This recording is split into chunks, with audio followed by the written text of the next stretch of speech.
नमस्कार दोस्तों, स्वागत है आप सभी लोग का आपके अपने YouTube channel live study Allahabad पर। तो दोस्तों, जैसा कि आपको पता है कि प्रत्येक दिन इकोनॉमिक्स से संबंधित हम लोग 2 सेशन करते हैं दोस्तों। पहला सेशन जो वर्तमान समय में आप देख रहे हैं, इसके अंतर्गत हम लोग TGT, PGT, JIC lecturer, LT grade, D triple SB assistant professor और यूजीसी नेट के प्रीवियस ईयर के क्वेश्चन के साथ-साथ ऐसे क्वेश्चनों को देखते हैं जो प्रश्न आपके एग्जाम के दृष्टिकोण से महत्वपूर्ण है या जो प्रश्न आपके एग्जाम में पूछे जा सकते हैं। और जो हमारी दूसरी क्लास होती है दोस्तों, वो लाइव स्टडी इलाहाबाद के मोबाइल एप्लीकेशन पे होती है। यहाँ पे दोस्तों इकोनॉमिक्स के कंप्लीट कॉन्सेप्ट को हम लोग पढ़ते हैं, क्योंकि इकोनॉमिक्स का अगर जो आपको कॉन्सेप्ट नहीं आता रहेगा तो ऐसी स्थिति में ऑब्जेक्टिव क्वेश्चन को सॉल्व करना बहुत ही दोस्तों कठिन होता है। और अगर जो आप कैसे भी करके ऑब्जेक्टिव क्वेश्चन को सॉल्व भी कर लेते हैं तो ये लंबे समय तक दोस्तों याद नहीं रहते हैं। तो दोस्तों, अगर जो आप एक स्ट्रेटजी के तहत हमारे साथ तैयारी करना चाहते हैं तो 1 घंटे आपको प्रत्येक दिन एप्लीकेशन पे इकोनॉमिक्स के कॉन्सेप्ट की क्लास को पढ़नी होगी और 1 घंटे 30 मिनट दोस्तों आपको यूट्यूब पे हमारे साथ प्रैक्टिस करना पड़ेगा रोज। ठीक है, तो 2 घंटे 30 मिनट दोस्तों मोर देन सफिशिएंट होने वाला है आपके सिलेक्शन के लिए। तो दोस्तों, लाइव स्टडी इलाहाबाद के मोबाइल एप्लीकेशन पे A to Z आपको सारे कॉन्सेप्ट पढ़ाए जा रहे हैं। संडे टू संडे आपका यहाँ पे टेस्ट हो रहा है, जिससे आप अपना इवेल्युएशन कर पाएंगे कि किस तरीके की तैयारी आपकी चल रही है और आपके एग्जाम में किस प्रकार के प्रश्न पूछे जाते हैं। और इसके बाद दोस्तों आपको पूरी इकोनॉमिक्स की नोट्स प्रोवाइड की जा रही है। देखिए, नोट्स की सबसे बड़ी प्रॉब्लम होती है इकोनॉमिक्स में दोस्तों, या तो नोट्स मिल नहीं पाते हैं या मिल भी जाते हैं तो समझ में नहीं आता है कि पढ़ना क्या है, छोड़ना क्या है। तो A to Z दोस्तों सारे आपको नोट्स मिल रहे हैं और सबसे बड़ी बात है कि वैलिडिटी ऑफ कोर्स आपकी लाइफ टाइम। इट मीन्स कि अगर जो आप एक बार एडमिशन लेते हैं तो आप तब तक हमारे साथ बने रहेंगे जब तक कि आपका सिलेक्शन हो नहीं जाता है। हर कंटेंट को पहुंचाना आप तक हमारी जिम्मेदारी होगी। एडमिशन फीस जो है वो केवल और केवल दोस्तों 2000 रुपये है। तो एडमिशन लेने के लिए आपको 2000 रुपये पेमेंट करना पड़ेगा दोस्तों इस नंबर पे 9415 873 पे। गूगल पे, फोन पे या पेटीएम के माध्यम से आप पेमेंट करेंगे और इसका स्क्रीनशॉट आपको इसी व्हाट्सएप नंबर पे सेंड करना होगा। अगर जो आपके पास कोई भी इंक्वायरी होती है तो इस नंबर पे आप मुझे कॉल कर सकते हैं या व्हाट्सएप मैसेज कर सकते हैं। ठीक है, चलिए आगे मूव करते हैं दोस्तों कि अगर जो आप उत्तर प्रदेश, उत्तराखंड, झारखंड, राजस्थान, मध्य प्रदेश, बिहार कहीं से भी बिलोंग करते हैं, टेस्ट सीरीज के लिए, क्लास नोट्स के लिए, प्रैक्टिस क्लास के लिए, पीडीएफ के लिए नीचे दिए गए नंबर पे कॉल कर सकते हैं या व्हाट्सएप मैसेज कर सकते हैं। साथ ही साथ दोस्तों इकोनॉमिक्स का नोट्स भी उपलब्ध है। TGT, PGT, LT grade, UGC net, JIC lecturer, assistant professor का भी टेस्ट सीरीज उपलब्ध है। तो इसके लिए भी नीचे दिए गए नंबर पे कॉल कर सकते हैं दोस्तों। डिस्क्रिप्शन बॉक्स में लाइव स्टडी इलाहाबाद के मोबाइल एप्लीकेशन दिया गया है, एप्लीकेशन को डाउनलोड कर लीजिए और लाइव स्टडी इलाहाबाद के टेलीग्राम ग्रुप का लिंक भी नीचे डिस्क्रिप्शन में दिया गया है, तो उससे उस टेलीग्राम ग्रुप को भी दोस्तों आप लोग ज्वाइन कर लीजिए। अब चलिए दोस्तों, हम लोग मूव करेंगे डायरेक्ट अपने सेशन की तरफ और पहला प्रश्न आप लोग के सामने आ गया कि वस्तु की मांग वक्र निम्नलिखित में से किसके द्वारा ज्ञात किया जा सकता है। चलिए, बढ़िया प्रश्न है, बिल्कुल ठीक है। Good evening everybody. तो जैसा कि मैं देख पा रहा हूँ कि बहुत सारे लोग हमारे साथ जुड़ भी चुके हैं, बिल्कुल ठीक है। Good evening everybody. चलिए, तस्नीम खान जी, विवेक कुमार जी, चंद्रजीत यादव जी, ललिता जी, आई एम जी, निक्की खान जी, बिल्कुल ठीक है। Good evening.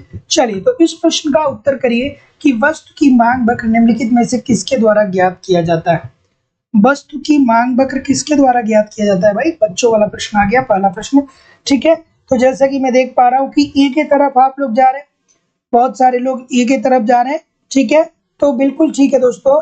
तो जो वस्तु का मांग वक्र होता है ना, वो कीमत उपभोग वक्र के द्वारा ज्ञात किया जाता है। और दोस्तों, कीमत उपभोग वक्र जब आप पढ़ते हैं तो वहां पे ये पढ़ते हैं कि अगर जो किसी कीमत में परिवर्तन आता है तो उपभोक्ता किस तरीके से क्या करता है, व्यवहार करता है। ठीक है, यही बात तो हम लोग कीमत उपभोग वक्र के अंतर्गत देखते हैं। तो ऑप्शन नंबर जितने लोग भी यहाँ पे बी बोल रहे हैं, सभी लोग का उत्तर यहाँ पे दोस्तों बिल्कुल ठीक हो जाएगा। और कीमत उपभोग वक्र का स्वरूप हमें ये भी बताता है दोस्तों कि मूल्य प्रभाव क्या हो सकता है, या तो ऋणात्मक हो सकता है या धनात्मक भी हो सकता है। तो जितने लोग भी बी बोल रहे हैं बिल्कुल ठीक बोल रहे हैं। अगला प्रश्न आपके सामने ये रहा कि मुद्रा की लेन देन हेतु मांग बाजार के प्रति लोचदार हो सकती है, यह तर्क किसके द्वारा दिया गया। अच्छा सा प्रश्न है,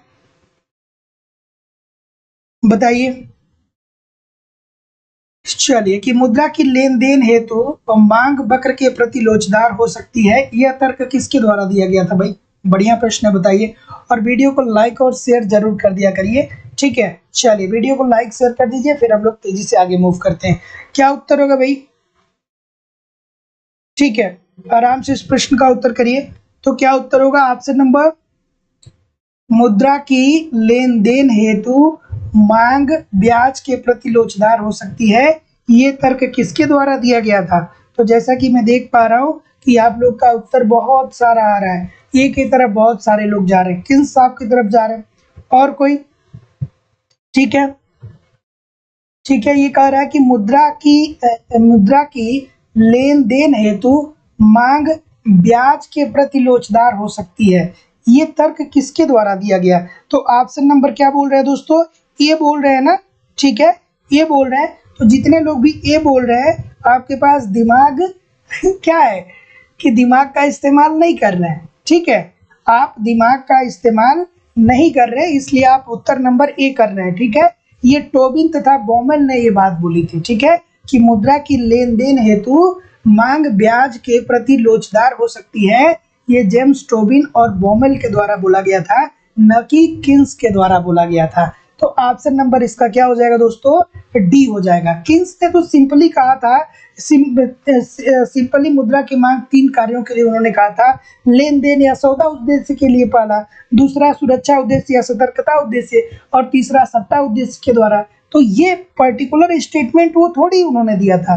तो ऑप्शन नंबर डी होगा ना भाई, बॉमेल ने दिया था, जेम्स टोबिन ने ये तर्क दिया था, न कि दोस्तों किन्स ने दिया था। तो ऑप्शन नंबर ये option number D according to the question this is the right answer हो जाएगा। तो याद रखिएगा, गलतियां बहुत सारी हुई हैं कि मुद्रा की लेन देन हेतु मांग बाजार के प्रति लोचदार हो सकती है, ये तर्क दिया गया था बॉमेल और टोबिन के द्वारा। अगला प्रश्न आपके सामने ये रहा कि ये बताइए कि सामान्य लाभ निम्नलिखित में से किस उत्पादन लागत का अंग होता है? चलिए बताइए, सामान्य लाभ निम्नलिखित में से किस उत्पादन लागत का अंग होता है? बताइए भाई। जब प्रश्न गलत हो जाते हैं तो आप लोग हम पे पता नहीं क्यों गुस्सा आ जाते हैं, है ना? ठीक है, ओके सर, चलिए आगे बढ़िए।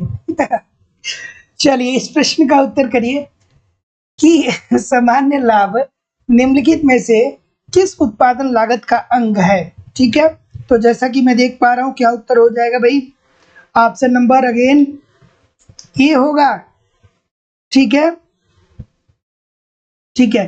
तो देखिए दोस्तों, सामान्य लाभ जो होता है, इसके अंतर्गत हम क्या शामिल करते हैं? अस्पष्ट लागतों को प्लस अस्पष्ट लागतों को, और उसके बाद सामान्य लाभ को, ठीक है, सॉरी कुल मौद्रिक लागत जो होता है, कुल मौद्रिक लागत जो होता है दोस्तों, उसके अंतर्गत हम अस्पष्ट लागत, अस्पष्ट लागत और सामान्य लाभ को शामिल करते हैं। तो यहाँ पे सामान्य लाभ निम्नलिखित में से किस उत्पादन लागत का अंग है?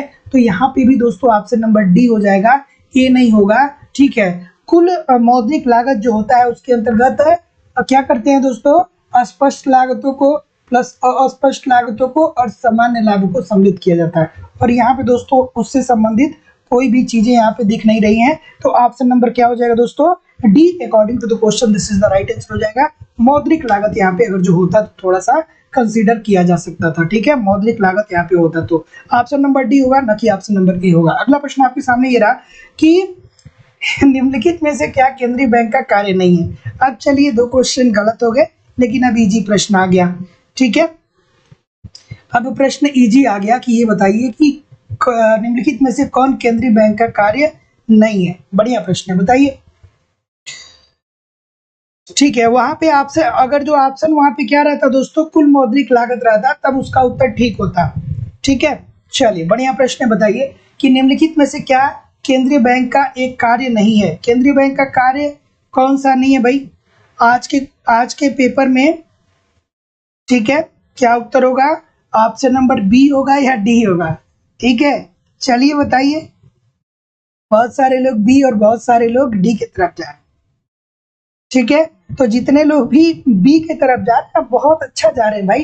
काले धन पे नियंत्रण थोड़ी केंद्रीय बैंक करता है, काले धन से क्या लेना देना है केंद्रीय बैंक का? कोई लेना देना नहीं है, ठीक है। काले धन पे नियंत्रण या इस पे कैसे सुधार किया जाए, इसके बारे में तो गवर्नमेंट सोचती है ना, केंद्रीय बैंक से क्या लेना देना है, ठीक है। ऑप्शन नंबर क्या हो जाएगा? बी बिल्कुल ठीक हो जाएगा। जाएगा, वो तो गवर्नमेंट जैसे कहेगी वैसे केंद्रीय बैंक क्या करेगा, इस पे अमल करेगा। तो बी होगा दोस्तों, ना कि डी होगा। अगला प्रश्न आपके सामने ये रहा कि निम्नलिखित में से किन अर्थशास्त्रियों को व्यय के नाम लगान सिद्धांत से जुड़े हैं। यहाँ पे थोड़ा सा मिसप्रिंट है बट कोई दिक्कत नहीं है, थोड़ा सा मिसप्रिंट है बट कोई दिक्कत नहीं है। दिया लगान सिद्धांत से कौन कौन अर्थशास्त्री जुड़े हैं, यहाँ पे बेसिकली पूछ रहा है। ठीक है, ठीक है। मार्शल ने आभास लगान और डेविड रिकार्डो ने भेदात्मक लगान की बात की थी। ठीक है, तो क्या हो जाएगा, अल्फ्रेड मार्शल और डेविड रिकार्डो। ठीक है, तो जितने लोग भी देय लगान की बात कर रहे हैं, इसमें अल्फ्रेड मार्शल और डेविड रिकार्डो क्या हो जाएगा दोस्तों, राइट आंसर यहाँ पे हो जाएगा। Option number B according to the question बिल्कुल ठीक है। अगला प्रश्न आपके सामने रहा कि लाभ अधिकतम करने वाले उत्पादन का स्तर निर्धारित होता है। बढ़िया प्रश्न है, बताइए।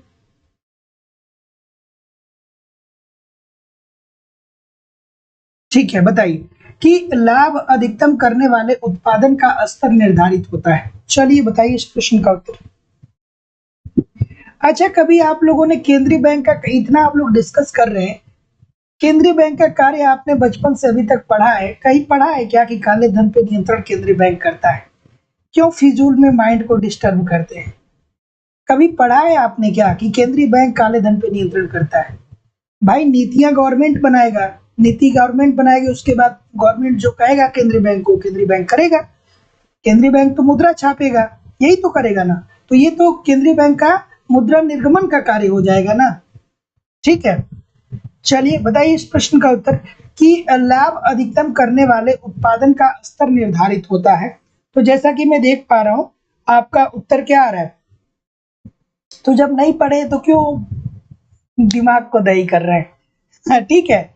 चलिए भाई, अगर जो पॉलिसी बनाएगी गवर्नमेंट, गवर्नमेंट कहेगी आरबीआई से कि आप क्या करिए कि हमको नए मुद्रा की जरूरत है, हमको नए नोटों की जरूरत है, तो ये तो आरबीआई का मुद्रा निर्गमन करने का कार्य हो जाएगा ना, और क्या होगा। ठीक है, तो चलिए इस प्रश्न का उत्तर करिए कि लाभ अधिकतम करने वाले उत्पादन का स्तर निर्धारित होता है। तो जैसा कि मैं देख पा रहा हूँ कि आपका उत्तर क्या आ रहा है, अगेन ऑप्शन नंबर डी आ रहा है ना, कि ए अर्थात सीमांत लागत से और सी अर्थात सीमांत आय से। ठीक है, तो लाभ अधिकतम करने वाले उत्पादन स्तर का निर्धारण किससे किससे होता है दोस्तों, सीमांत लागत से और सीमांत आय से। Option number D according to the question this is the right answer हो जाएगा। अगला प्रश्न आपके सामने रहा कि निम्नलिखित में से किस अर्थशास्त्री ने कहा कि अर्थशास्त्र न केवल प्रकाशदायक है वरन फलदायक भी है। अच्छा सा प्रश्न है, और आज के सेशन में ऐसा हो सकता है कि कुछ प्रश्न आपके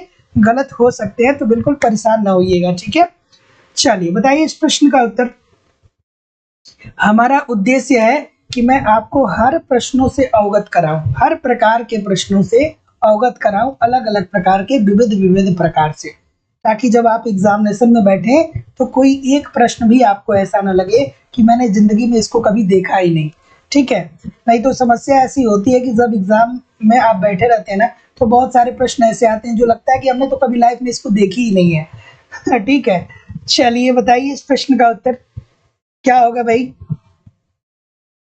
ऑप्शन नंबर सी की तरफ कुछ लोग जा रहे हैं, पीकू साहब की तरफ जा रहे हैं, तो बिल्कुल ठीक है।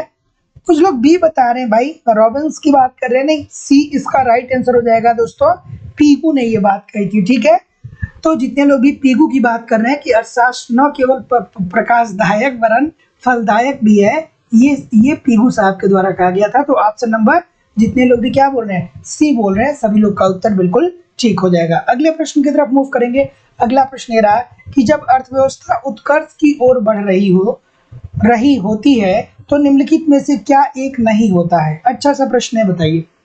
जब अर्थव्यवस्था उत्कर्ष की ओर बढ़ रही है अर्थात आर्थिक विकास की तरफ बढ़ रही है, तो ऐसी स्थिति में एक क्या नहीं होता है। ठीक है, अब छोटी सी बात है, बताइए।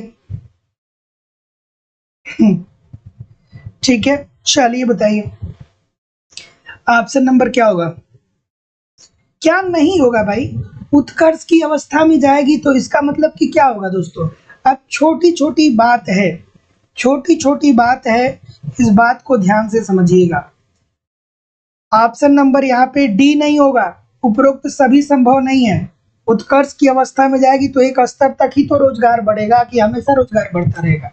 लेकिन एक बात बिल्कुल सत्य है कि जो कीमतें होंगी वो कभी गिरेंगी नहीं, इसलिए कि जब कीमतें गिरेंगी तो ऐसी स्थिति में क्या होगा, मंदी का उदय होने लगेगा। और ये कह रहा है कि उत्कर्ष की तरफ ये जा रही है, मतलब आगे बढ़ रही हैं। जब आगे बढ़ रही हैं तो इसका मतलब कि जो मुद्रास्फीति होगी ना वो धीरे धीरे निरंतर बढ़ती रहेगी, मतलब जो महंगाई होगी वो बहुत ही सीमित मात्रा में धीरे धीरे बढ़ती रहेगी। तो ऐसी स्थिति में जो कीमतें होंगी वो कभी भी गिरेंगी नहीं, कीमतें हल्की फुल्की क्या होती रहेंगी,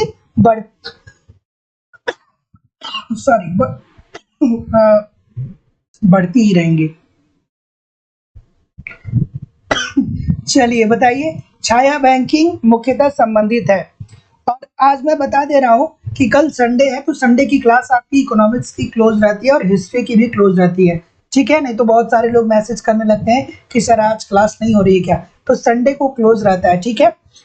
इस बात को ध्यान में रखिएगा, मंडे से क्लास होती है, ठीक है। अगला प्रश्न है कि छाया बैंकिंग मुख्यतः संबंधित है, ठीक है। छाया बैंकिंग किससे संबंधित है भाई, अच्छी सी बात है, ठीक है, ठीक है।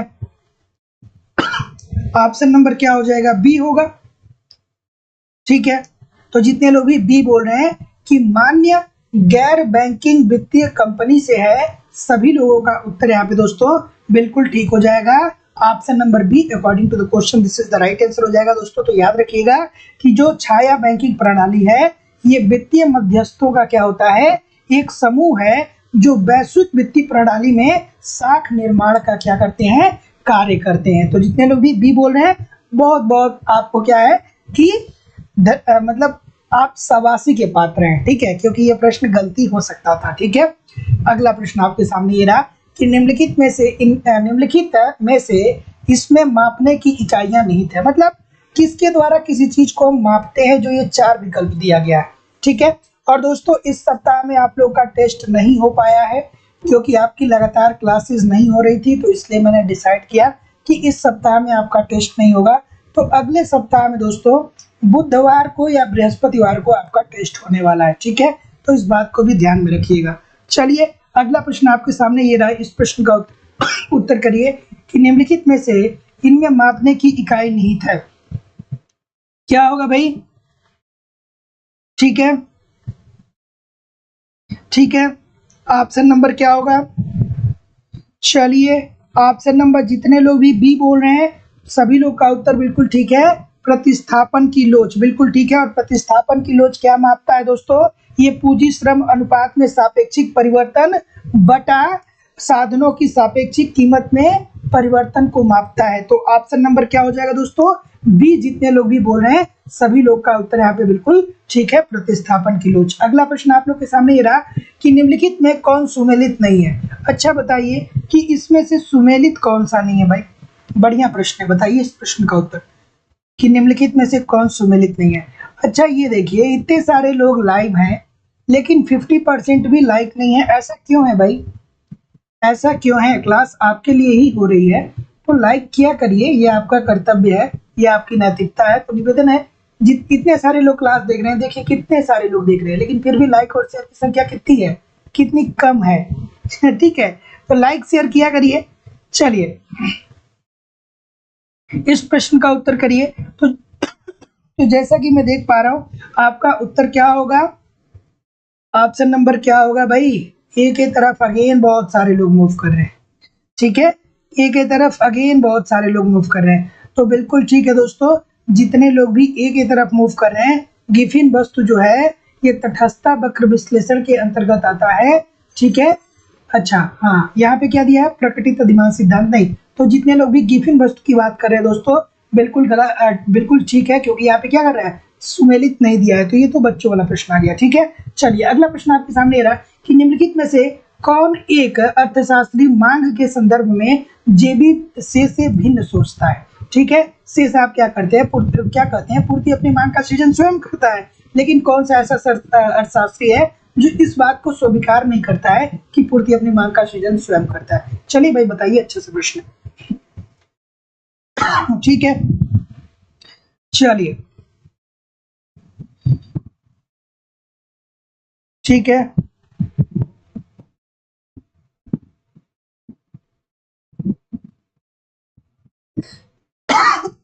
चलिए इस प्रश्न का उत्तर करिए। ऑप्शन नंबर क्या हो जाएगा भाई?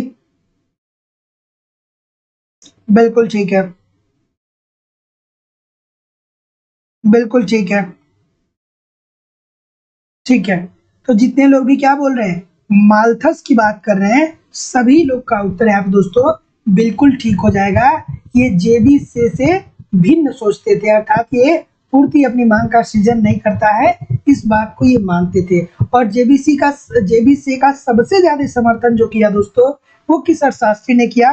कमेंट करके बताइए। ये प्रश्न कई बार पूछा जा चुका है कि जेबीसी के विचारों को सबसे ज्यादा समर्थन किस अर्थशास्त्री के द्वारा प्राप्त हुआ है? तो वो प्राप्त हुआ है दोस्तों जेएस मिल के द्वारा। जेएस मिल का स्टेटमेंट ये था दोस्तों, जेएस मिल का स्टेटमेंट था कि प्रत्येक विक्रेता क्या होता है, आवश्यक रूप से क्रेता होता है, अर्थात मांग व पूर्ति क्या होता है, क्रियाशील होता है। तो दोस्तों इस बात को भी याद रखिएगा। कौन भिन्न सोचता था? तो माल्थस। कौन सेम सोचता था से साहब की बात को? तो वो थे जेएस मिल। ऑप्शन नंबर ये अकॉर्डिंग टू द क्वेश्चन बिल्कुल ठीक है। अगला प्रश्न है कि निम्नलिखित में से कौन एक अर्थशास्त्री मुद्रा के मांग सिद्धांत से जुड़ा हुआ नहीं है? मुद्रा का मांग सिद्धांत जो है उससे कौन सा अर्थशास्त्री जुड़ा हुआ नहीं है? बताइए भाई। बिल्कुल ठीक है, बिल्कुल ठीक है, ठीक है। तो मिल्टन फ्रीडमैन कितनी बार पढ़े होंगे मुद्रा से संबंधित? ठीक है, पढ़े ही होंगे। चलिए बताइए, अच्छा सा प्रश्न क्या होगा भाई? है ऑप्शन नंबर कॉल्डोर की तरफ बहुत सारे लोग जा रहे हैं। ठीक है, बिल्कुल ठीक है। तो जितने लोग भी निकोलस कॉल्डर की बात कर रहे हैं, सभी लोग का उत्तर यहाँ पे बिल्कुल ठीक है। ये वितरण के सिद्धांत के साथ जुड़े हैं। ठीक है, ये वितरण के सिद्धांत के साथ जुड़े हैं, न कि ये मुद्रा के मांग के सिद्धांत के साथ जुड़े हैं। तो जितने लोग भी ऑप्शन नंबर बी बोल रहे हैं, बहुत अच्छा बोल रहे हैं। एक बार सभी लोग क्लैपिंग कर दीजिए उन लोगों के लिए। ठीक है, अगला प्रश्न आपके सामने ये रहा कि केन्सियन दृष्टिकोण के अनुसार यदि सरकारी व्यय तथा कर समान मात्रा में बढ़ाए जाए तो निम्नलिखित में से क्या परिणाम होगा? देखिए कितना प्यारा सा प्रश्न आ गया ना, मजेदार सा प्रश्न है, बहुत प्यारा सा प्रश्न है। चलिए बताइए कि केन्सियन दृष्टिकोण के अनुसार यदि सरकारी व्यय तथा कर समान मात्रा से बढ़ाया जाए, मतलब सरकारी व्यय को भी उतना ही बढ़ाया जाए जितना क्या टैक्स को बढ़ाया जाए, तो निम्नलिखित में से इसका परिणाम क्या होगा? चलिए भाई बताइए कि इसका परिणाम क्या होगा। चलिए ऑप्शन नंबर क्या होगा भाई? ठीक है, बिल्कुल ठीक है, बढ़िया प्रश्न है। देखिए यहाँ पे ध्यान से समझिएगा, बहुत प्यारा सा प्रश्न है। केन साहब की बात कर रहा है। ठीक है, तो उन्होंने ये कहा था कि यदि सरकारी व्यय बढ़ाया जाएगा और इसके साथ साथ कर की मात्रा भी समान रूप से बढ़ाई जाएगी ना, तो उससे क्या होगा कि समग्र मांग बढ़ेगा। ठीक है, मतलब लोगों के मांग में क्या होगी, वृद्धि आएगी। सरकार व्यय करेगा तो पैसा जनता के हाथ में जाएगा, और जब कर कर जब सरकार बढ़ाएगा तो ये टैक्स किसके पास जाएगा? ये भी सरकार के पास जाएगा। तो टैक्स जाएगा सरकार के पास, सरकार पैसा देगा किसको? जनता को। ठीक है, तो उससे क्या होगा कि पूरी अर्थव्यवस्था में समग्र मांग में क्या आएगी? वृद्धि आ जाएगी। जब टैक्स लगेगा ज्यादा तो उससे पैसा सरकार को जाएगा, सरकार के पास पैसा जाएगा तो सरकार क्या करेगा? उसको व्यय करेगा। तो व्यय करेगा तो लोगों के पास मुद्रा की मात्रा क्या होगी? बढ़ेगी। तो मुद्रा की मात्रा जैसे बढ़ेगी वैसे मांग में क्या होगी? वृद्धि होगी। ऑप्शन नंबर ए बिल्कुल ठीक है। अगला प्रश्न है कि निम्नलिखित में से कौन एक सुमेलित नहीं है? चलिए भाई बताइए कौन सा ऐसा है जो सुमेलित नहीं है? बताइए। ठीक है, ठीक है, क्या हो गया? कोई दिक्कत है क्या आज के सेशन में? आज के सेशन में कोई दिक्कत है क्या भैया? क्या दिक्कत आ रही है? चलिए बताइए इस प्रश्न का उत्तर। चलिए आप ही लोग तो कहते हैं कि सर कुछ प्रश्न ऐसे लाइए जो हम क्या न कर पाए। ठीक है, बताइए। मतलब बहुत मॉडरेट लेवल का प्रश्न है, कोई बहुत टफ नहीं है, बट थोड़े से प्रचलन में कम है ये प्रश्न। ठीक है, चलिए बताइए इस प्रश्न का उत्तर। तो जैसा कि मैं देख पा रहा हूँ कि इस बार तो सभी लोग ठीक करेंगे, बिल्कुल ठीक है। प्रतिनिधि फर्म का विचार किसने दिया था दोस्तों? ये मार्शल साहब ने दिया था, न कि हिग्स साहब ने दिया था। तो जितने लोग भी ऑप्शन नंबर क्या बोल रहे हैं, डी बोल रहे हैं, सभी लोग का उत्तर यहाँ पे बिल्कुल ठीक है। प्रतिनिधि फर्म का विचार किसने दिया था दोस्तों? मार्शल ने दिया था, न कि हिग्स ने दिया था। प्रतिस्थापन प्रभाव, स्लस्टकी साहब, आगत निर्गत, लियोन्तोफिस और क्रीड़ा सिद्धांत वान न्यूमान। तो ऑप्शन नंबर डी बिल्कुल ठीक हो जाएगा। अगले प्रश्न की तरफ मूव करेंगे। अगला प्रश्न आपके सामने ये रहा। ठीक है, चलिए कि निम्नलिखित में से किसके समूह संतुलन का विचार, निम्नलिखित में से किसने समूह संतुलन का विचार विकसित किया? ठीक है, समूह संतुलन का विचार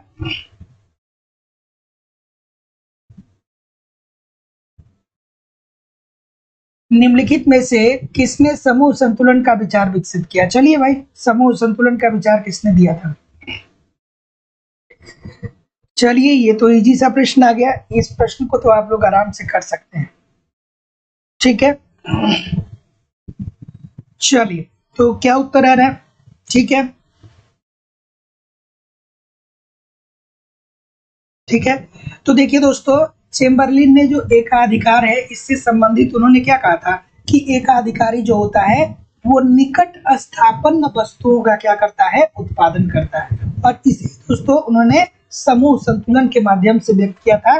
तो जितने लोग भी ऑप्शन नंबर क्या बोल रहे हैं, ये बोल रहे हैं चेम्बरलिन के बारे में, सभी लोग का उत्तर है दोस्तों बिल्कुल ठीक हो जाएगा। अगला प्रश्न आपके सामने रहा कि फर्म के औसत लागत वक्र में तस्तरी आकार का होना निम्नलिखित में से किसमें व्यापक क्रियाशीलता के कारण हो सकता है? चलिए अच्छा सा प्रश्न है, बढ़िया प्रश्न है, पूछे जाने वाला प्रश्न है। चलिए बताइए। और दोस्तों सेशन को थोड़ा सा लाइक और शेयर जरूर कर दिया करिए। ठीक है, चलिए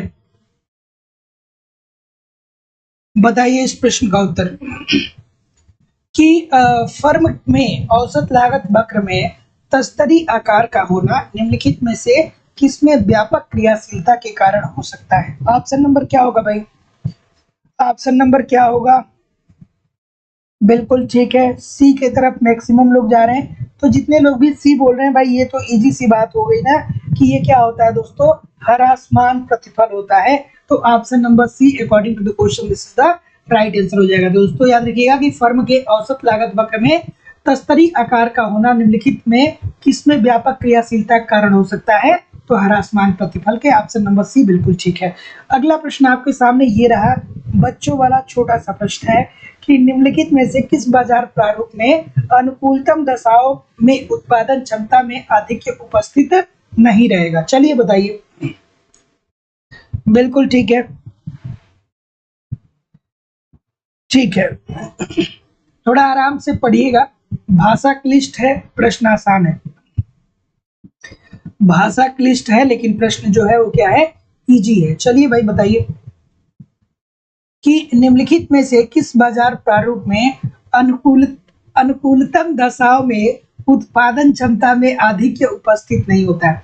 और देखिए आज के सेशन में बहुत सारे लोगों को थोड़े से प्रश्न कम आ रहे हैं, तो इस वजह से देखिए संख्या जो है वो क्या हो गई, कम हो गई है कि नहीं। अभी लाइव की संख्या इस टाइम क्या होती है, बहुत ज्यादा होती है, लेकिन आज के सेशन में थोड़े से प्रश्न क्या आ गए, अटपटे आ गए, तो बहुत सारे लोग सेशन को छोड़ के भाग गए। अरे भाई, युद्ध छोड़ने से युद्ध नहीं जीता जाता है, ठीक है। परिस्थिति विकट हो लेकिन फिर भी लड़ते रहिए, देखते रहिए, समझते रहिए, तब जाके आप युद्ध को जीत पाएंगे, ठीक है।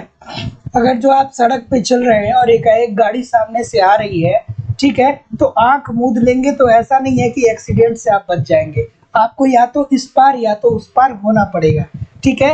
और बहुत सारे एक्सीडेंट इसीलिए होते हैं कि सामने से तेज गाड़ी आ रही है और बहुत सारे लोग अपनी आंखें बंद करके वहीं पे खड़े हो जाते हैं। ठीक है, तो परिस्थिति से लड़ना पड़ेगा। ठीक है, परिस्थिति से लड़ना पड़ेगा, बिना लड़े सफलता ना आज तक किसी को मिली है ना आपको मिलने वाली है। ठीक है, चलिए इस प्रश्न का उत्तर करिए कि निम्नलिखित में से किस बाजार प्रारूप में अनुकूलतम दशाओं में उत्पादन क्षमता में आधिक्य उपस्थित नहीं होता है। तो दोस्तों जितने लोग भी ऑप्शन नंबर क्या बोल रहे हैं, ऑप्शन नंबर क्या बोल रहे हैं, आधिक्य उपलब्ध नहीं होता है दोस्तों, तो ये क्या हो जाएगा, पूर्ण प्रतियोगिता में ना दोस्तों। तो जितने लोग भी ऑप्शन नंबर क्या बोल रहे हैं, सी बोल रहे हैं, सभी लोग का उत्तर यहाँ पे बिल्कुल ठीक हो जाएगा कि निम्नलिखित में से किस बाजार प्रारूप में अनुकूल दशाएं, जब अच्छी दशाएं ठीक होती हैं फिर भी क्या होता है कि उत्पादन में बहुत ज्यादा आधिक्यता नहीं लाई जाती, मतलब उत्पादन को बहुत ज्यादा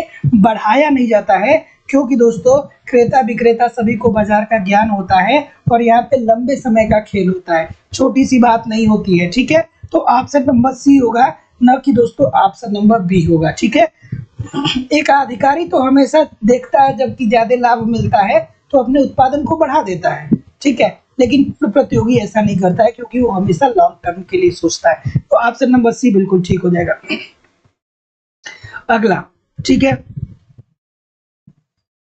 चलिए बताइए। ठीक है, चलिए बताइए।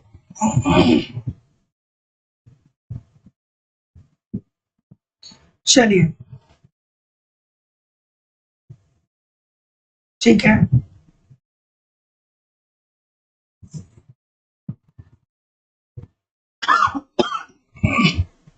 अच्छा थोड़ा इसको एडजस्ट करना पड़ेगा, एक सेकेंड।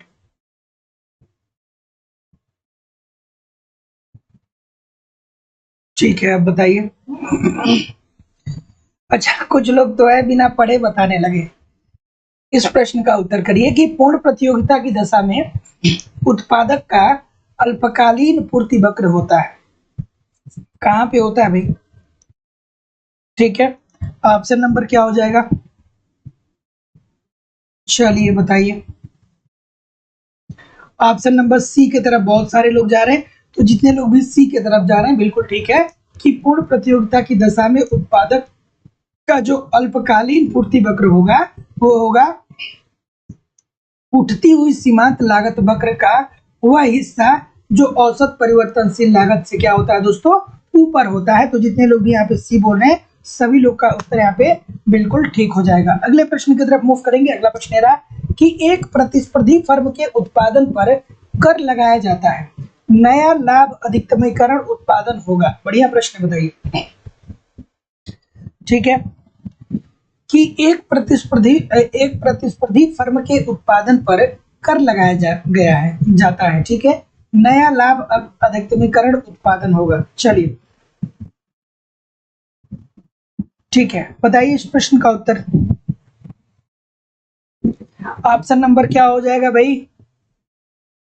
देखिए जाहिर सी बात है, बहुत इजी सी बात है कि एक प्रतिस्पर्धी फर्म के उत्पादन पे अगर जो क्या कर दिया जाएगा, कर लगा दिया जाएगा, तो नया लाभ अधिकतमीकरण उत्पादन जो हो जाएगा वो जाहिर सी बात है कि पिछले से कम हो जाएगा, क्योंकि अब टैक्स के रूप में हम क्या कर रहे हैं कि अपने लाभ को ज्यादा दे रहे हैं। तो ऑप्शन नंबर सी होगा ना दोस्तों, इजी सी बात है। तो जितने लोग भी क्या बोल रहे हैं, सी बोल रहे हैं, सभी लोग का उत्तर यहाँ पे बिल्कुल ठीक हो जाएगा। जो हमको लाभ प्राप्त हो रहा था उसका कुछ हिस्सा हमने टैक्स के रूप में पे करना शुरू कर दिया, तो पिछले उत्पादन से क्या हो जाएगा दोस्तों, कम हो जाएगा, निवेश का और कम हो जाएगा। तो ऑप्शन नंबर सी बिल्कुल ठीक है। अगला, दवा बनाने वाली कंपनी द्वारा दवा के शोध एवं विकास पर किया गया व्यय उदाहरण है। चलिए बताइए। बिल्कुल ठीक है,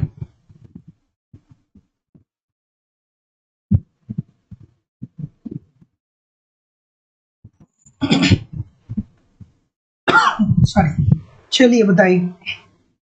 दवा बनाने वाली कंपनी द्वारा दवा के शोध एवं विकास पर किया गया व्यय किसका उदाहरण होता है? तो जितने लोग भी निमज्जित लागत की बात कर रहे हैं सभी लोग का उत्तर यहाँ पे दोस्तों बिल्कुल ठीक है। इसको संक कॉस्ट बोलते हैं या निमज्जित लागत बोलते हैं। ऑप्शन नंबर यहाँ पे जितने लोग भी ए बोल रहे हैं सभी लोग का उत्तर यहाँ पे बिल्कुल ठीक है। अगला प्रश्न ये रहा कि तीव्र तथा व्यापक इच्छा जो नूतन व महंगे एप्पल मोबाइल फोन खरीदने के लिए है, इसे क्या समझा जाता है? बढ़िया प्रश्न है, बिल्कुल ठीक है, बढ़िया प्रश्न है। इस प्रश्न का उत्तर करिए। और दोस्तों देखिए, बहुत सारे क्वेश्चन ऐसे हैं जिसके कॉन्सेप्ट यहाँ पे नहीं बताए जा सकते हैं। तो दोस्तों लाइव स्टडी इलाहाबाद के मोबाइल एप्लीकेशन पे आपको ए टू जेड इकोनॉमिक्स के सारे कॉन्सेप्ट पढ़ाए जा रहे हैं। वहां पे आप कॉन्सेप्ट पढ़ते रहिए, यहाँ पे आप प्रैक्टिस करते रहिए, वहां पे आप रिवीजन करते रहिए। जो नोट्स वहाँ पे पूरा इकोनॉमिक्स का दिया जा रहा है, नोट्स को रिवाइज करते रहिए। वहाँ पे आपको आपका टेस्ट लिया जा रहा है, टेस्ट देते रहिए, रिवीजन करते रहिए, ठीक है। वैलिडिटी आप कोर्स वहाँ पे दोस्तों आपको लाइफ टाइम दी जा रही है। तो अगर जो आप वहाँ पे पढ़ते रहेंगे, फिर यहाँ पे प्रैक्टिस करते रहेंगे, तो दोस्तों आपको कोई समस्या होने वाली नहीं है। तो एडमिशन ओपन है दोस्तों, लाइव स्टडी इलाहाबाद के मोबाइल एप्लीकेशन पे आपको पूरा इकोनॉमिक्स पढ़ाया जा रहा है। तो दोस्तों आपको एडमिशन ओपन है। एडमिशन लेने के लिए आपको एडमिशन की जो फीस है 2000 रुपये, उसको पेमेंट करना पड़ेगा। इस नंबर पे गूगल पे, फोन पे या पेटीएम के माध्यम से आप पेमेंट करेंगे और इसका स्क्रीनशॉट आपको इसी व्हाट्सएप नंबर पे सेंड करना होगा। कोई भी इंक्वायरी होगी तो इस नंबर पे आप मुझे कॉल कर सकते हैं या व्हाट्सएप मैसेज कर सकते हैं। ऑप्शन नंबर ए सभी लोग जा रहे हैं भाई, स्नाप प्रभाव। तो जितने लोग भी ऑप्शन नंबर स्नाप प्रभाव बोल रहे हैं, सभी लोग का उत्तर यहाँ पे बिल्कुल ठीक हो जाएगा। ऑप्शन नंबर ए बिल्कुल ठीक है कि तीव्र तथा व्यापक इच्छा जो नूतन व महंगे एप्पल फोन खरीदने के लिए है, उसे क्या कहा जाता है? स्नाप प्रभाव। इसमें क्या होता है दोस्तों कि वस्तुओं के मूल्य महंगे होते हैं, तो एक तबका ऐसा होता है जो अपनी मांग को कम कर लेता है, लेकिन वही दूसरा तबका अपने आप को उच्च या श्रेष्ठ दिखाने के लिए अपने मांग को कम नहीं, अपनी मांग को बढ़ा लेता है। यही दोस्तों क्या होता है? स्नाप प्रभाव होता है। तो जितने लोग भी ऑप्शन नंबर क्या बोल रहे हैं, ये बोल रहे हैं, बिल्कुल ठीक बोल रहे हैं। अगला प्रश्न ये रहा कि एकाधिकारी निम्नलिखित में से क्या निर्धारित कर सकता है? अब इस प्रश्न को तो सभी लोग करेंगे, ठीक है। यहाँ पे आपका अपना जो माइंड है उसको ठीक कर लीजिए, क्योंकि ये तो इतना इजी सा प्रश्न आ गया कि सभी लोग इस प्रश्न को कर सकते हैं। बिल्कुल ठीक है, स्क्रीन को मैंने जूम कर दिया। चलिए बताइए इस प्रश्न का उत्तर कि निम्नलिखित एकाधिकारी निम्नलिखित में से क्या निर्धारित कर सकता है? जो लोग पुराने हैं वो लोग इस प्रश्न का उत्तर ना करें, जो लोग नए हैं वो लोग इस प्रश्न का उत्तर करें, जो लोग पुराने हैं वो लोग इस प्रश्न का उत्तर ना करें, ठीक है। तो देखिए ऑप्शन नंबर बी होगा ना भाई, या तो कीमत या तो उत्पादन। बिल्कुल ठीक है दोस्तों, मोस्ट इंपॉर्टेंट प्रश्न है कि एक एकाधिकारी जो होता है वो या तो कीमत को या तो उत्पादन को क्या कर सकता है? निर्धारित कर सकता है। लेकिन ये उत्पादन और कीमत को दोनों को निर्धारित कर सकता है, लेकिन एक बार में किसी एक को ही निर्धारित कर सकता है। वो उसके पास दो ऑप्शन होता है। एक तो ऑप्शन ये होता है कि वो कीमत में वृद्धि कर दे, ठीक है, कीमत में बहुत ज्यादा वृद्धि कर दे और उससे लाभ कमा ले। तो ऐसी स्थिति में उसको उत्पादन क्या करना पड़ेगा कि उत्पादन में वो परिवर्तन नहीं करेगा। लेकिन वही दूसरी स्थिति में वो क्या करेगा? वो ये चाहेगा कि हम ज्यादा प्रोडक्ट बेचें और ज्यादा प्रोडक्ट बेच के हम क्या करें कि लाभ कमाएं, लेकिन जो हमारा लाभ का अंश हो वो क्या हो? मिनिमम हो या कम हो, जैसे पार्ले जी। और कीमत कम उत्पादन करके ज्यादा कीमत लगाएगा। तो इसका एग्जांपल क्या है दोस्तों? जो एनर्जी ड्रिंक आते हैं, इसका आप एग्जांपल ले सकते हैं। तो ऑप्शन नंबर बी बिल्कुल ठीक है। अगला प्रश्न आपके सामने रहा कि निम्नलिखित में से कौन एक बाजार पूर्ण प्रतिस्पर्धी बाजार का उत्तम उदाहरण है? चलिए भैया, पूर्ण प्रतिस्पर्धी बाजार का उत्तम उदाहरण क्या है बताइए। चलिए, अब जो लोग ग्रामीण इलाकों से बिलोंग करते होंगे वो तो इस प्रश्न को बहुत अच्छा समझ जाएंगे। जो लोग शहरों से हैं वो शायद थोड़ा सा न समझ पाए, ठीक है। ये कह रहा है कि पूर्ण प्रतिस्पर्धा बाजार का उत्तम उदाहरण क्या है? पूर्ण प्रतिस्पर्धा में क्या होता है? क्रेता विक्रेता सबको क्या होता है? बाजार का ज्ञान होता है, ठीक है। तो ये क्या हो जाएगा? गेहूं की मंडी हो जाएगी, ठीक है।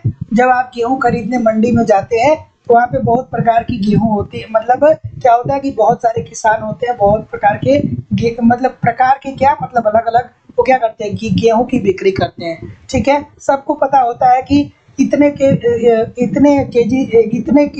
रुपए प्रति केजी से लेकर के इतने रुपए प्रति केजी के बीच में ही दाम होगा, इससे ज्यादा ऊपर नीचे बहुत ज्यादा नहीं होगा। तो ऑप्शन नंबर बी बिल्कुल ठीक हो जाएगा। अगला प्रश्न आपके सामने ये रहा कि निम्नलिखित में से कौन एक नियम या व्याख्या करता है कि खाद्य पदार्थ पर होने वाले व्यय आय स्तर में वृद्धि के कारण वृद्धि के साथ घट जाता है। चलिए अच्छा सा प्रश्न बताइए।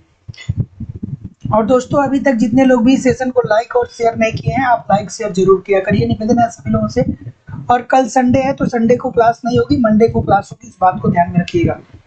चलिए बताइए कि निम्नलिखित में से कौन एक नियम या व्याख्या करता है कि खाद्य पदार्थ पर होने वाले व्यय आय स्तर में वृद्धि के साथ क्या होता है, घटता है। बच्चों वाला प्रश्न आ गया, गलतियां कितनी सारी हो रही हैं। कुछ लोग से की तरफ जा रहे हैं, से की तरफ क्यों जा रहे हैं भैया? से की तरफ क्या सोच के जा रहे हैं? से की तरफ क्या सोच के जा रहे हैं? ये खाद्य पदार्थ की बात कर रहा है, ये मांग पूर्ति की बात थोड़ी कर रहा है। हाँ? निम्नलिखित में से कौन एक नियम यह व्याख्या करता है कि खाद्य पदार्थ पर होने वाले व्यय आय स्तर में वृद्धि के साथ क्या होता है, घटता है। तो ये बात तो भैया एंजिल नियम के अंतर्गत कही गई है ना, तो डी उत्तर हो जाएगा ना।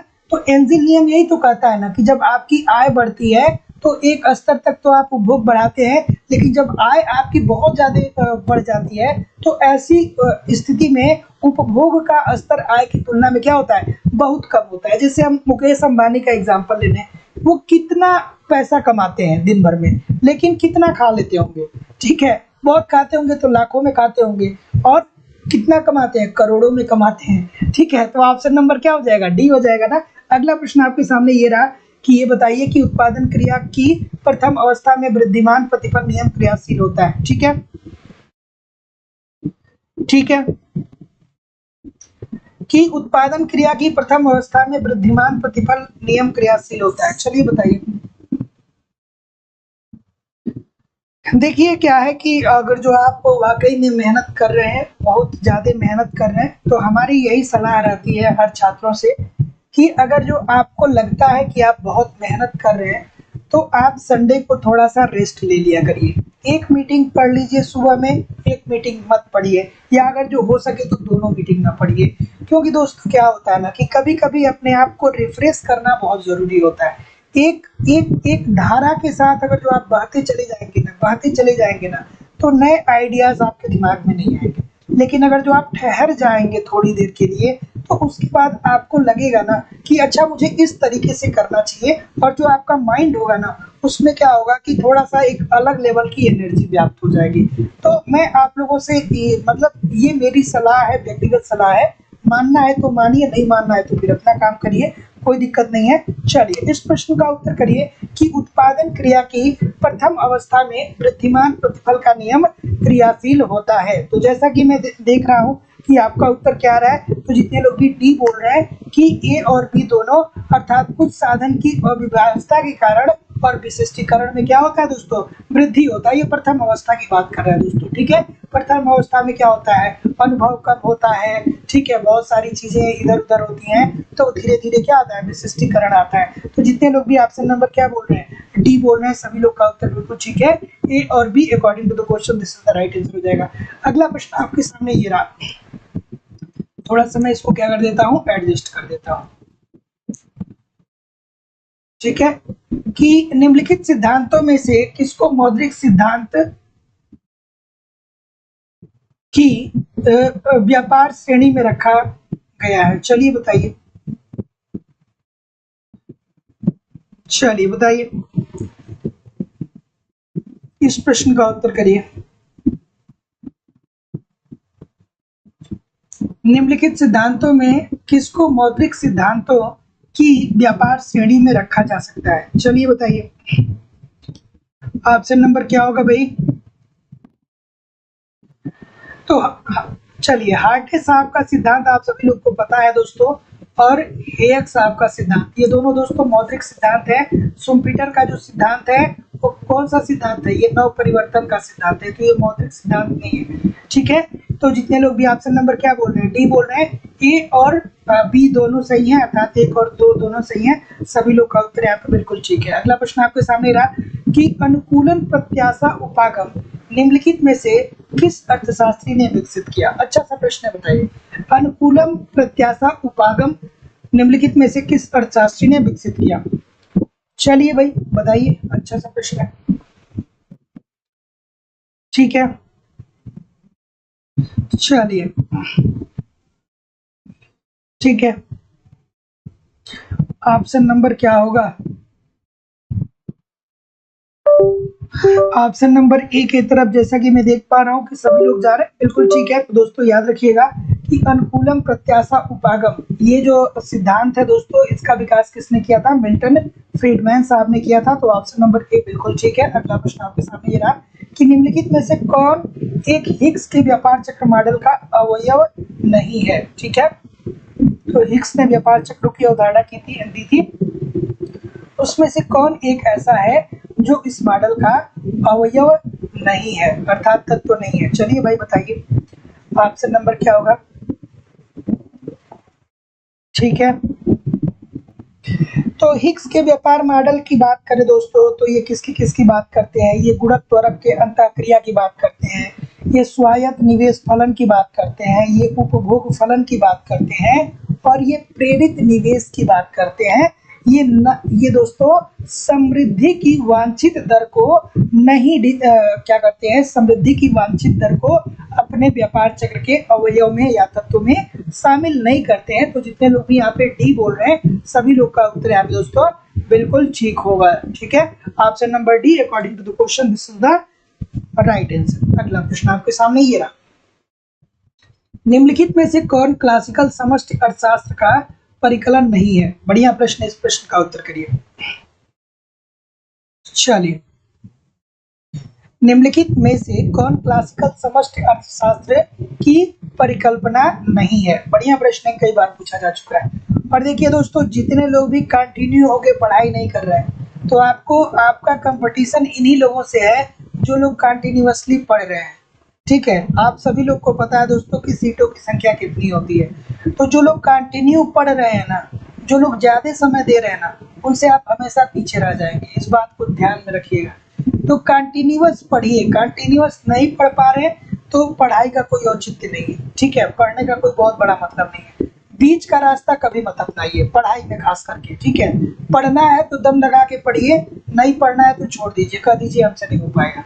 ठीक है, तो इस बात को ध्यान में रखिए। अब ये नहीं कि पिकनिक के जैसे कभी पढ़ेंगे कभी नहीं पढ़ेंगे, चलो देखा जाएगा, चलो देखा जाएगा, तो कभी ऐसा होने वाला नहीं है। बस आप असंतुष्ट होकर रह जाएंगे, असंतुष्टि आपको केवल मिलेगी और कुछ नहीं मिलेगा।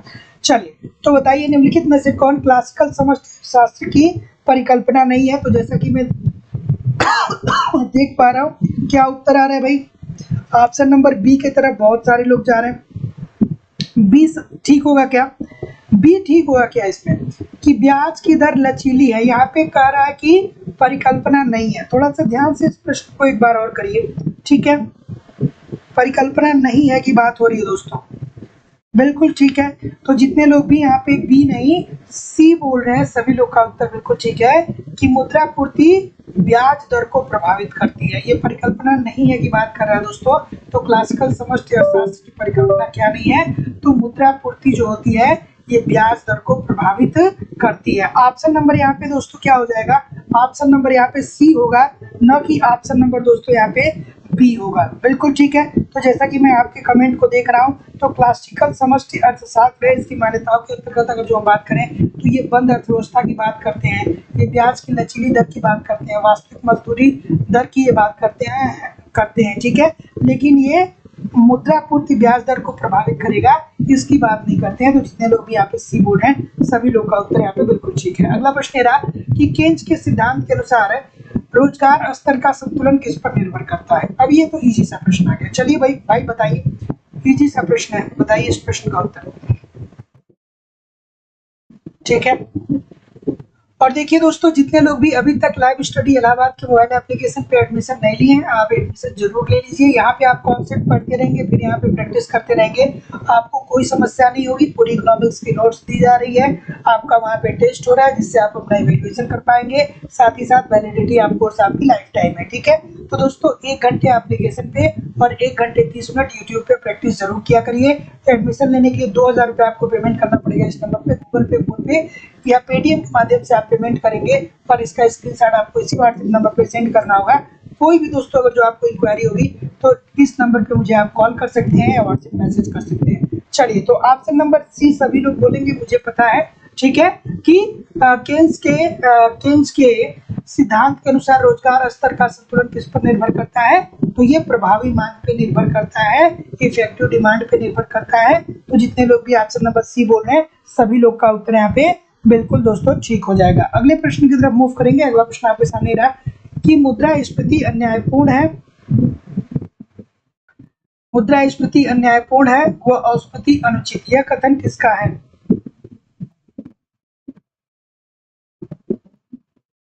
ठीक है, प्रियंका गोस्वामी जी करें सर प्लीज सारे सब्जेक्ट लाइए। देखिए हमारे यहाँ 3 सब्जेक्ट चलता है। एक हिस्ट्री की क्लास आपकी होती है 6 बजे, इसकी कॉन्सेप्ट की भी क्लास एप्लीकेशन पे है। इकोनॉमिक्स की क्लास जो आप अभी वर्तमान समय में देख रही हैं ये 7:30 पे होता है, इसकी भी कॉन्सेप्ट की क्लास एप्लीकेशन पे होती है। और पॉलिटी की जो क्लास होती है वो होती है 9 बजे से, ठीक है। तो ये 3 क्लासेस वर्तमान समय में चल रहा है। तो चलिए, जो लोग पुराने हैं वो लोग मत उत्तर करिए, मुझे पता है कि आपको पता होगा, ठीक है। तो मुद्रास्फीति क्या है? अन्यायपूर्ण है, मतलब अगर जो महंगाई विद्यमान हो रही है अर्थव्यवस्था में तो ये अन्यायपूर्ण है। लेकिन औस्फीति मतलब क्या? मंदी, अगर जो मंदी आ रही है तो ये क्या है? अनुचित है। और दोनों में बाद वाला जो है वो सबसे ज्यादा बुरा है, इसलिए कि महंगाई आएगी तो मांग व पूर्ति तो क्रियाशील रहेगा, लेकिन मंदी आ जाएगी ना तो निवेश में कमी आ जाएगी और मांग व पूर्ति क्या हो जाएगा? गिर जाएगा, उत्पादन कम हो जाएगा, मांग कम हो जाएगी। तो ये बाद वाला जो है वो काफी हानिकारक होता है। तो जितने लोग भी बोल रहे हैं, केन्स साहब को बोल रहे हैं, सभी लोग का उत्तर यहाँ पे बिल्कुल ठीक हो जाएगा। अगला प्रश्न आपके सामने ये रहा कि यदि भी मुद्रा का मूल्य तथा पी कीमत स्तर को दर्शाए तो मुद्रा का मूल्य किससे प्रदर्शित होगा? चलिए भाई, अच्छी सी बात है, छोटी सी बात है, बढ़िया सी बात है। चलिए बताइए कि यदि भी मुद्रा का मूल्य तथा पी कीमत स्तर को दर्शाए तो मुद्रा का मूल्य किससे प्रदर्शित होगा? चलिए भाई बताइए, बढ़िया प्रश्न है। और डिस्क्रिप्शन बॉक्स में जाइए, लाइव स्टडी इलाहाबाद का एप्लीकेशन दिया गया है, वहाँ जरूर डाउनलोड करिए, वहाँ पे टेस्ट सीरीज और आपको नोट्स भी प्रोवाइड कराए जाते हैं। चलिए, क्या उत्तर होगा भाई? बच्चों वाली बात है, मुद्रा का मूल्य और कीमत स्तर में क्या होता है? विपरीत संबंध होता है। दीक्षा सिंह जी गलत क्यों कर रही हैं? मुद्रा का मूल्य और कीमत स्तर में विपरीत संबंध ही तो होता है ना। कितनी बार पढ़ा है आपने, ठीक है। तो ऑप्शन नंबर ए हो जाएगा ना, कि ऑप्शन नंबर बी होगा, ए होगा ना। 1/p होता है ना, मुद्रा के मूल्य और कीमत स्तर में विपरीत संबंध होता है। ये तो v = क्या हो जाएगा? 1/p। तो निम्नलिखित में से v अर्थात मुद्रा का मूल्य तथा p कीमत स्तर को दर्शाता है। तो मुद्रा का मूल्य किससे प्रदर्शित होगा? तो v = 1/p, अर्थात जितने लोग भी एक ही बात कर रहे हैं सभी लोग का उत्तर यहाँ पे बिल्कुल ठीक हो जाएगा। यही होता है ना भाई, ये होता है ना, क्यों गलती कर रहे हैं? यही तो होता है ना, ठीक है। Option number A according to the question this is the right answer हो जाएगा। अगला प्रश्न, खुले बाजार की क्रियाओं से तात्पर्य है? क्या तात्पर्य है भाई? खुले बाजार की क्रियाओं से क्या तात्पर्य है बताइए? आशुतोष उपाध्याय जी, निरुपमा सिंह जी, दीक्षा सिंह जी, उर्मिला कुमारी जी, अर्चना गौतम जी, देवेंद्र जी, अमरेश यादव जी, रेणु जी, अर्पणा जी, चलिए राजेश कुमार जी। अच्छा, इस बात से आप लोग नाराज तो नहीं हो जाते हैं कि मैं नाम नहीं लेता हूँ? पहले मैं नाम बहुत लेता था, अब नहीं लेता हूँ, ठीक है। तो इस बात से आप लोग नाराज तो नहीं होते है ना? पहले मैं बहुत नाम लेता था, अब नहीं लेता हूँ, अब थोड़ा सा क्लास पे ज्यादा कंसंट्रेट होता है। चलिए ठीक है, इस प्रश्न का उत्तर करिए कि खुले बाजार की क्रियाओं से तात्पर्य क्या होता है? तो जैसा कि मैं देख पा रहा हूँ आपका उत्तर क्या आ रहा है? बी आ रहा है। क्या बी आ रहा है? तो बिल्कुल ठीक आ रहा है भाई। कितनी बार पढ़े हम लोग कि केंद्रीय बैंक द्वारा सरकारी प्रतिभूतियों का क्रय विक्रय। Option number B according to the question this is the right answer हो जाएगा। तो दोस्तों आप सभी लोग को ये बात एक बार नहीं कई बार मैंने बताया है कि खुले बाजार की क्रियाओं से तात्पर्य केंद्रीय बैंक द्वारा विभिन्न प्रकार की परिसंपत्तियों और एवं प्रतिभूतियों के क्रय विक्रय से है। तो ऑप्शन नंबर बी बिल्कुल ठीक है। अगला प्रश्न आपके सामने ये रहा कि त्वरक का संबंध निम्नलिखित में से किसके प्रभाव से है? लेकिन एक बात मैं बता दूं कि मैं आप सभी लोग के कमेंट को देखता रहता हूं, ठीक है। इस बात को आप बिल्कुल निश्चिंत रहिए, मैं आप सभी लोग के कमेंट को देखता रहता हूँ, ठीक है। चलिए इस प्रश्न का उत्तर करिए कि त्वरक का संबंध निम्नलिखित में से किसके प्रभाव से है। चलिए ऑप्शन नंबर क्या हो जाएगा दोस्तों, त्वरक इज इक्वल टू किससे व्यक्त करते हैं, delta I upon delta C. याद है कि नहीं है, याद है कि नहीं है, delta I upon delta C. तो क्या उत्तर होगा, ऑप्शन नंबर उपभोग डी होगा ना, बिल्कुल ठीक होगा। त्वरक का विचार सर्वप्रथम किसने दिया था भैया, थोड़ा सा बताइए कमेंट करके कि त्वरक का विचार सर्वप्रथम किसने दिया था।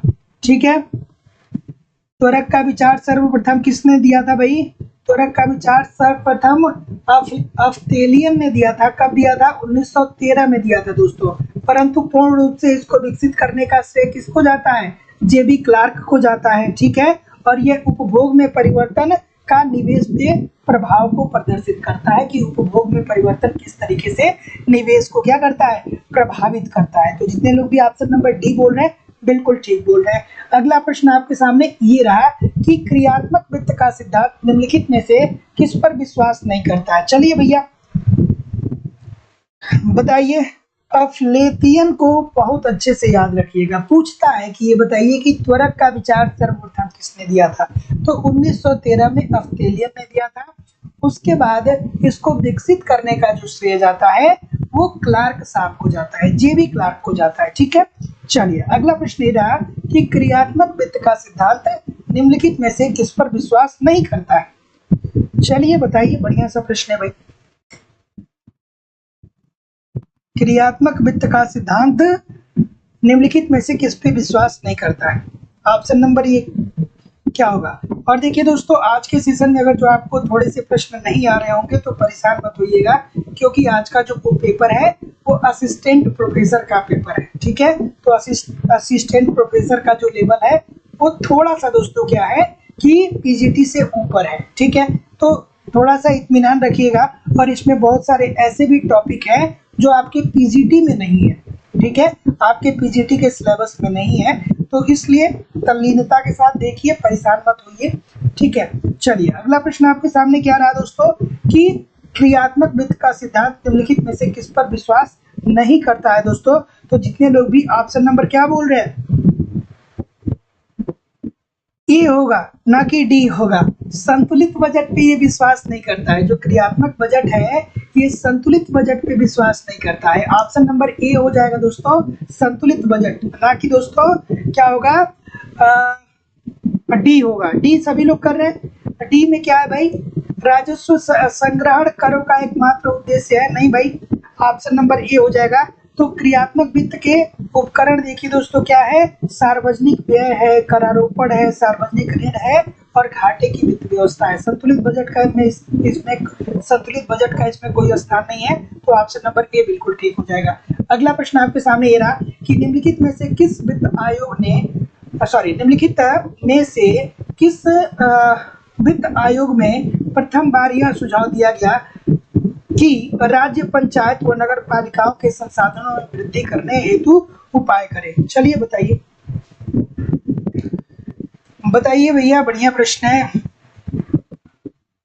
चलिए, और दोस्तों डिस्क्रिप्शन बॉक्स में एप्लीकेशन का लिंक दिया गया है, एप्लीकेशन को जरूर डाउनलोड करके रखिए। ठीक है, चलिए बताइए इस प्रश्न का उत्तर कि निम्नलिखित में से किस वित्त आयोग में प्रथम बार यह सुझाव दिया गया कि राज्य पंचायत व नगर पालिकाओं के संसाधनों में वृद्धि हेतु उपाय करें। ऑप्शन नंबर क्या हो जाएगा भाई, बिल्कुल ठीक है, ऑप्शन नंबर क्या हो जाएगा, सी होगा ना। 11वें वित्त आयोग में ना, तो जितने लोग भी सी बोल रहे हैं सभी लोग का उत्तर यहाँ पे बिल्कुल ठीक हो जाएगा। और 11वां वित्त आयोग का जो अवधि था वो कितना था दोस्तों, 2000 से लेकर के 2005 तक था। ठीक है, तो ऑप्शन नंबर सी हो जाएगा। अच्छा, ऊपर से 2-3 लोग बी कर दिए, सभी लोग बी की तरफ ही चले गए। ठीक है, चलिए अगले प्रश्न की तरफ मूव करेंगे कि निम्नलिखित में से कौन एक करारोपण का कानून है। चलिए, करारोपण का कानून क्या है भाई, चलिए निम्नलिखित में से कौन एक करारोपण का कानून है। ठीक है, बताइए इस प्रश्न का उत्तर। चलिए चलिए, निम्नलिखित में से कौन एक करारोपण का कानून है? तो जैसा कि मैं देख पा रहा हूँ, क्या उत्तर होगा भाई?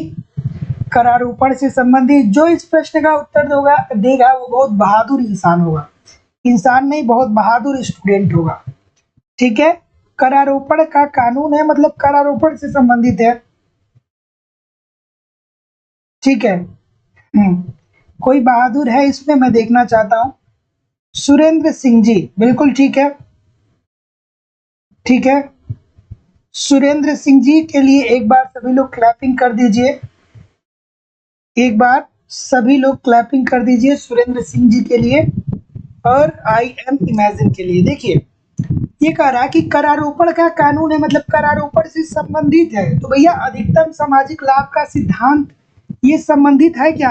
अधिकतम सामाजिक लाभ के सिद्धांत के अंतर्गत टैक्स की बात की गई है कि नहीं की गई है? क्यों नहीं की गई है? की गई है ना। समग्र न्यूनतम त्याग का सिद्धांत इसके अंतर्गत भी कही गई है। क्यों नहीं कही गई है? कही गई है ना। मूलधन क्षमता सिद्धांत ये भी कहा गया है ना। तो ये ऑप्शन नंबर डी में यहाँ पे होना चाहिए, उपरोक्त सभी। ठीक है, ये क्या होना चाहिए? उपरोक्त सभी होना यहाँ पे चाहिए। ठीक है, ऑप्शन नंबर डी होना चाहिए, उपरोक्त सभी होना चाहिए। उपरोक्त में से कोई नहीं, उपरोक्त सभी होना चाहिए। ये सारी ये तीनों जो सिद्धांत दिया गया है, ये तीनों सिद्धांत कहीं ना कहीं करारोपण की व्याख्या करता है दोस्तों। तो जितने लोग भी ऑप्शन नंबर डी बोल रहे हैं, सभी लोग का उत्तर अब ठीक हो जाएगा। ठीक है, चलिए, तो इस बात को देखिए कि यहाँ पे उपरोक्त सभी उत्तर होना चाहिए था। ठीक है, चलिए अगला प्रश्न आपके सामने ये रहा कि यदि कीमतें बढ़े तो सार्वजनिक ऋण का वास्तविक भार क्या होगा? ठीक है, बताइए कि यदि कीमतें बढ़े तो सार्वजनिक ऋण का वास्तविक भार पर क्या असर पड़ेगा? चलिए बताइए। ठीक है, अभी इजी सी बात है भाई, कॉमन सेंस की बात है। दिमाग को ठहराइए, सोचिए, इस प्रश्न का उत्तर ठीक करिए। दिमाग को ठहराइए थोड़ा सा एक जगह पे, सोचिए, फिर उत्तर ठीक करिए। हाँ, डी मतलब उन्होंने डी उनका भी ठीक नहीं था, लेकिन बहरहाल उसका उत्तर डी ही होना चाहिए था। ठीक है, बट कोई दिक्कत नहीं है, उन्होंने कैसे भी करके डी ठीक तो किया। ठीक है, तो यदि कीमतें बढ़े तो सार्वजनिक ऋण का वास्तविक भार पर क्या असर पड़ेगा भाई? देखिए, छोटी सी बात है, यदि क्या हो रही है, कीमतें बढ़ रही है अर्थात महंगाई आ रही है, तो सार्वजनिक ऋण जो होगा इसमें क्या होगा? कमी आ जाएगी ना दोस्तों। तो जितने लोग भी डी बोल रहे हैं, डी इसका उत्तर ठीक होगा ना। छोटी सी बात है, अब इतनी छोटी सी बात को आप गलत करेंगे तो कैसे काम चलेगा? Option number D according to the question this is the right answer यहाँ पे दोस्तों हो जाएगा। ठीक है, कीमतें बढ़ रही हैं अर्थात मुद्रा का एक तरीके से मूल्य क्या हो रहा है दोस्तों? घट रहा है। तो ऐसी स्थिति में क्या होगा? वास्तविक भार में कमी ही तो आएगी ना। अगला प्रश्न आपके सामने ये रहा कि केंद्र सरकार द्वारा राज्यों को गैर योजना व्यय निम्नलिखित में से किसकी संस्तुति पर अनुदानित किया जाता है? चलिए बताइए, बताइए भाई, इस प्रश्न का उत्तर क्या होगा? अब ये भी प्रश्न इजी सा है बच्चों वाला। ठीक है, देखिए कह रहा है कि केंद्र सरकार द्वारा राज्यों को गैर योजना व्यय निम्नलिखित में से किस संस्तुति पर अनुदानित किया जाता है? तो ये वित्त आयोग करता है ना भाई। तो जितने लोग भी ऑप्शन नंबर क्या बोल रहे हैं, ए बोल रहे हैं, सभी लोग का उत्तर ठीक है। छोटी सी बात है, ऑप्शन नंबर ए हो जाएगा। सभी लोग ठीक कर भी रहे हैं तो कोई दिक्कत ही नहीं है। अगला है कि अप्रत्यक्ष करों की निम्नलिखित में से क्या विशेषता है? अप्रत्यक्ष कर की क्या विशेषता है? ठीक है, अप्रत्यक्ष कर की क्या विशेषता है भाई, बताइए। अप्रत्यक्ष कर मतलब क्या? जिसको हम डायरेक्ट पे नहीं करते। गए 5 रुपए का बिस्किट खरीदे, वहां पे टैक्स दे दिए। ठीक है, तो आपने गवर्नमेंट के हाथ में तो दिया नहीं, आपने दिया दुकानदार को, लेकिन वो कहीं ना कहीं टैक्स चला जाएगा किसके पास? गवर्नमेंट के पास। ठीक है, तो क्या होगा? ऑप्शन नंबर डी की तरफ बहुत सारे लोग जा रहे हैं। तो जितने लोग भी डी बोल रहे हैं कि उपरोक्त सभी विशेषताओं से ये युक्त होता है, सभी लोग का उत्तर है दोस्तों बिल्कुल ठीक हो जाएगा। ये कम बोझदार होता है, मतलब जाहिर सी बात है दोस्तों कि अप्रत्यक्ष कर जो होता है वो प्रत्यक्ष कर की तुलना में कम ही होता है। अधिक लोगों पे लागू होता है क्योंकि सभी लोग तो सरकारी नौकरी करते नहीं है, तो अधिक लोगों पे लागू होता ही है। और उन लोग उपभोग करते हैं, जितने उपभोग करेंगे सब पे लागू हो जाएगा। उपभोग घटाने में ये क्या होता है दोस्तों, सहायक होता है। बात ये भी ठीक है, जब टैक्स ज्यादा लगेगा तो वस्तुएं कीमती हो जाएंगी, वस्तुएं कीमती हो जाएंगी तो उसकी मांग क्या हो जाएगी, कम हो जाएगी। अगला प्रश्न आपके सामने रहा कि कर एक भुगतान है। बच्चों वाला प्रश्न है, कर एक कैसा भुगतान है भैया बताइए। कर एक भुगतान है। थोड़ा लाइक शेयर कर दिया करिए आप लोग, निवेदन है सभी लोगों से, इतने सारे लोग क्लास लेते हैं, लाइक शेयर कम रहता है। चलिए बताइए इस प्रश्न का उत्तर। कर एक भुगतान है, कैसा भुगतान है भाई कर। अभी तक तो आप पढ़ते आए हैं कि कर के संदर्भ में दिया जाता है तो ये कहा जाता है कि ये एक अनिवार्य भुगतान है, ठीक है। तो वहां पे प्रश्न पूछता है कि कर, उसके बाद गैप दे देता है, फिर नीचे दे देता है कि यह एक अनिवार्य भुगतान है। लेकिन यहाँ तो प्रश्न को चेंज कर दिया थोड़ा सा, तो ये क्या हो जाएगा दोस्तों, ये हो जाएगा कि बदले में बिना किसी प्रत्यक्ष लाभ के, ठीक है। कोई प्रत्यक्ष लाभ नहीं मिलता है लेकिन फिर भी आपको क्या करना पड़ता है, भुगतान करना पड़ता है। जब आप को सैलरी मिलेगी तो आपके सैलरी से पैसा कट जाएगा, आपका टैक्स कट जाएगा, लेकिन वो पैसा जो कटेगा वो आपके लाभ, आपका उससे लाभ हो ये निश्चित नहीं है। ऐसा हो सकता है कि उस पैसे से गवर्नमेंट गंगा सफाई की वो पैसा जो है वो गंगा सफाई के लिए गवर्नमेंट लगा दे, तो प्रत्यक्ष रूप से आपको कोई लाभ नहीं होता है। अगला प्रश्न है, निम्नलिखित में से क्या ट्रिप्स प्रावधान के अंतर्गत पेटेंट की परिधि से बाहर रखा गया है। चलिए बताइए, ये तो बच्चों वाला प्रश्न है, ठीक है। तो देखिए दोस्तों, अगर जो हम लोग बात करें कि ट्रिप्स WTO द्वारा संचालित एक क्या है दोस्तों, अंतरराष्ट्रीय संधि है। और इसमें दोस्तों 7 प्रकार के बौद्धिक अधिकारों को रखा गया है। क्या क्या है वो, कॉपीराइट है, ट्रेडमार्क है, भौगोलिक संकेत है, औद्योगिक डिजाइन है, पेटेंट है, एग्रीगेटेड सर्किट डिजाइन है और ट्रेड सर्किट है। तो इसमें दोस्तों क्या हो जाएगा, ऑप्शन नंबर सी हो जाएगा ना, कि केवल पौधों को, केवल जानवरों को, पौधों और जानवरों दोनों को। तो जितने लोग भी ऑप्शन नंबर सी बोल रहे हैं बिल्कुल ठीक हो जाएगा। कुछ लोग कहेंगे कि सर जी ये ऑप्शन नंबर डी कहाँ नहीं हो जा रहा है। तो देखिए, ऑप्शन नंबर डी न होने का तर्क यही है कि जब आपका यहाँ पे 1 और 2 दोनों को गलत करके तीसरे में दे दिया है तो यहीं पे आपका प्रश्न कंप्लीट हो जाता है। तो डी की तरफ आपको जाने की जरूरत ही नहीं है। और आयोग भी यही कहता है कि एक प्रश्न में अगर जो 1 से ज्यादा उत्तर ठीक है तो जो पहला वाला उत्तर होगा वो मान्य होगा, ठीक है। तो उसी लॉजिक पे यहाँ पे ऑप्शन नंबर सी हो जाएगा। अगला प्रश्न आपके सामने ये रहा कि हैबरलर का व्यापार सिद्धांत निम्नलिखित में से आधारित है। चलिए भैया, हैबरलर का अवसर लागत सिद्धांत की बात कर रहा है। चलिए बताइए भाई, ऑप्शन नंबर क्या हो जाएगा, ठीक है।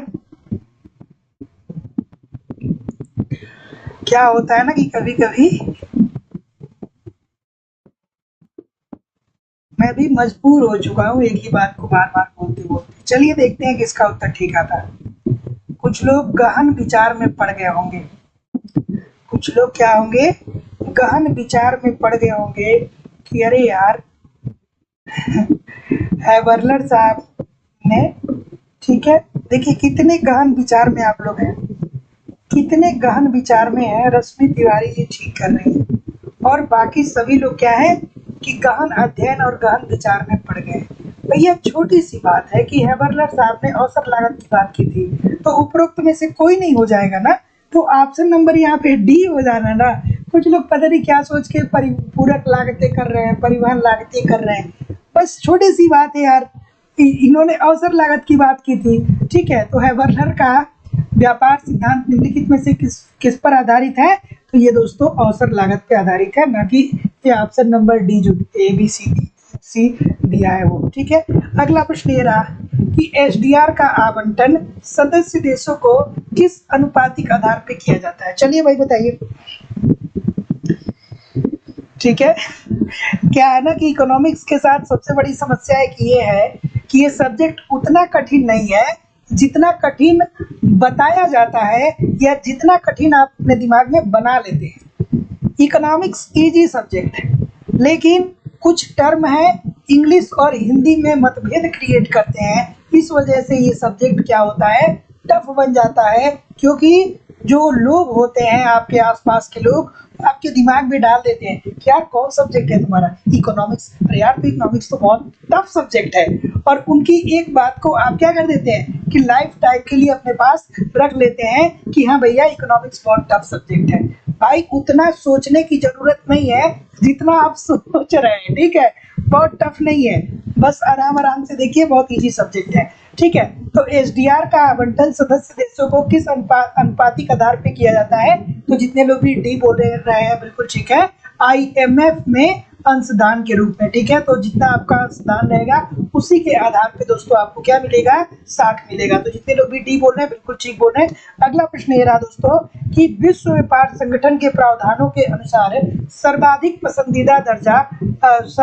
पसंदीदा राष्ट्र का दर्जा दिया जाता है, ठीक है, ठीक है, ठीक है।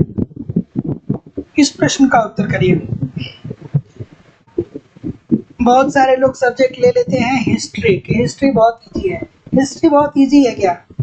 पाषाण काल पढ़िए, पाषाण काल को 3 भागों में बांटिए, उसके बाद जो पहला है पूरा पाषाण काल उसको 3 भागों में बांटिए, ठीक है। उसके बाद उनके खेल को समझिए कि कैसे जीते थे, क्या करते थे, कहाँ रहते थे, क्या नहीं करते थे, ठीक है। ऐसे ऐसे शब्द वहाँ पे आते हैं कि जो मुंह से निकलते ही नहीं है। वो इजी सब्जेक्ट है क्या?